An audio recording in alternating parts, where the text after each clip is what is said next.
Hello, everyone, and welcome to Once Upon a Story. I am your bedtime storyteller, Miss Jen. Tonight, I'm going to take you on a journey to a world of Africa with a old folktale about the original trickster, Anansi and his box of stories.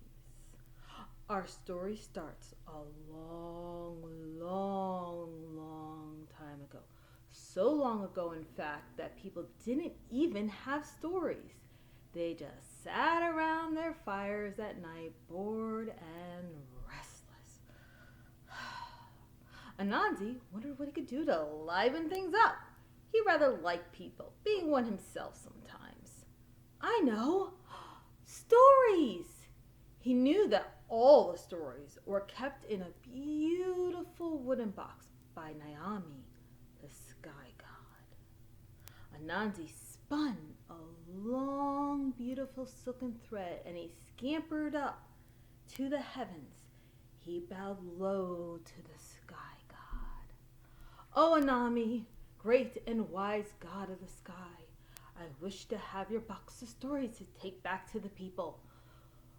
What is your price? Naomi's laughter rolled like thunder. My price is much too high for you, little spider. None has been able to pay the price. I will pay your price. Just name it, boldly stated Anansi. Very well. My price is the python who can swallow a whole goat, the leopard with teeth as sharp as spears, the hornets whose sting is like red hot needles, and the foul fairy that no one can see. Bring to me these things, and the box with all the stories shall be yours. I will bring them, stuttered Anansi, as he backed away to the sound of Naomi's thunderous laughter. After he swung back down the silken thread, he shared the problem with his wife, and together they devised a devious plan. The next morning, Anansi marched into the forest, waving a big palm stick and muttering, She's wrong. I know she is. She is much longer than this stick. I know I'm right and she's wrong. The slick head of the python appeared over the branch right in front of him. What are you muttering about?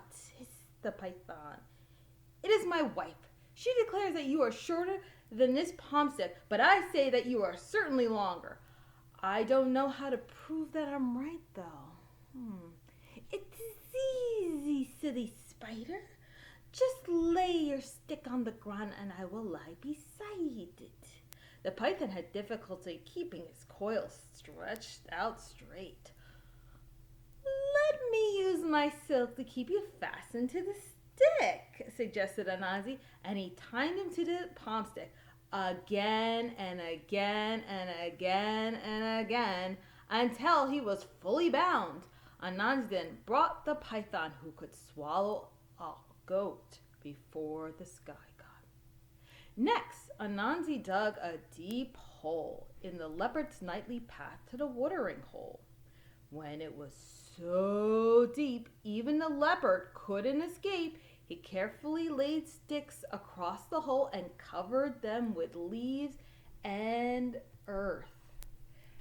At dawn, Anansi heard screeching and scrabbling down in the deep pit. He looked in and said, Oh, good morning. Why are you in this hole?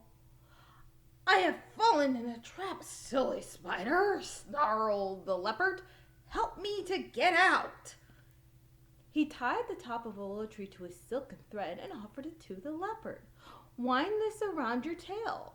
When the leopard tied it to his tail, he whooshed up into the air. The spider quickly wrapped the strong thread around the leopard and the tree again and again and again and again. When he was wrapped up like a present, Anansi brought the leopard with the teeth as sharp as spears before the sky god. Then Anansi and his wife hollowed out a large gourd called a calabash and filled it with water. He poured half the water over his head, then threw the rest of the water over the nest of the nasty hornet. As the angry wet hornets swarmed Anansi, he moaned, "Oh no, the rains are early. Shelter in my calabash until the storm is over." After they flew into the gourd, Anansi clapped the leaf over the hole and wound his silk again around and around. Anansi then brought the trapped hornets, whose sting is like red hot needles, to the sky god. Last, Anansi carved a doll from the wood of the gum tree and covered it with sticky gum. His wife pounded yams into a paste to make ano, which fairies loved. Anansi crept to the place that the fairies loved to sing and dance and sat the doll down with the ano. He spun a fine thread from the doll's head to his hiding place and waited. Later that day, a little voice asked, "Hello, may I have some of your ano?" Anansi pulled the silken thread, and the doll's head nodded. The dish floated up in the air, and the ano disappeared. "Thank you," said the little voice. When Anansi doll remained perfectly still, the voice grew angry, and the head began to wobble. "Let me go, demanded the little voice, "or I will kick you too." Anansi jumped out of the trees. He wound the foul fairy who no one can see to the gum doll again and again and again. Anansi brought it to the sky god.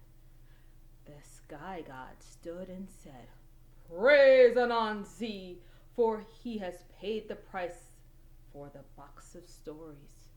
From now on, they shall be known as spider stories." And now people can spin stories just like this one about Anansi forever and ever and ever.